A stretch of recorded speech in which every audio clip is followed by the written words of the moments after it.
परलोक संभाल देना। भगवान ने कालिए के फण के ऊपर मर्दन किया, ये आप सब जानते हैं। भवानी कारणम तत्र सर्वज्ञो जगदीश्वर, इसने कहा आप ईश्वर हैं, आप परमात्मा हैं। ऐसा क्या सौभाग्य था इस कालिए का जिसके फण के ऊपर भगवान नाचे। कथा गर्ग संहिता में आती है, दो महात्मा थे, एक का नाम था वेदशिरा और एक का नाम था अश्वशिरा। ये दोनों महिंद्राचल पहाड़ पर बैठ करके तपस्या कर रहे थे। कभी कभी साधु में झगड़ा हो तो कुंभ में देखना, जब चिमटा बजता है तो देखो महाराज क्या होता है। दोनों साधु इतने लड़ गए, पहले तो चिमटा बजा एक दूसरे की पीठ पर, और इतने में भी उनको शांति नहीं मिली। एक ने कहा तू चालाक कौआ जैसा है, मेरा श्राप है तू कौआ हो जाए। उसने कहा तेरी फुंकार सांप जैसी है, चल मेरा श्राप है कि तू सांप बन जाए। दोनों इतनी जोर से झगड़ गए, दोनों में इतनी मार कुटाई भई कि भगवान दोनों के बीच में आके प्रकट हो गए। 2-4 थप्पड़ भगवान में भी पड़ गए, क्योंकि बिचौलिया तो छूटता नहीं है, बचाने वाला उसको भी प्रसाद मिलता ही है। सो महाराज भगवान भी थोड़े कुटाई हो गई। अब साधुओं के थप्पड़ को उन्होंने आशीर्वाद मान लिया। भगवान ने कहा रुकिए रुकिए रुकिए, जैसे तैसे तो रोका।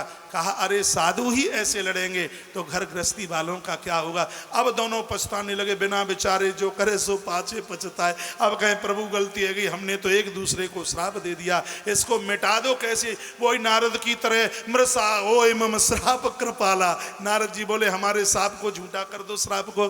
तो भगवान कहते मेरी बात झूठी हो सकती है, लेकिन संतों की बात तो धुरी है, वो तो झूठ नहीं हो सकती।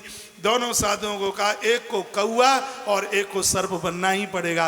बस इतना कह देते हैं, हे वेदशिरा तुम साधारण कौआ नहीं बनोगे, तुम काग भुसुंडी के रूप में होगे, मेरी रामायण तुमको कंठस्थ हो जाएगी।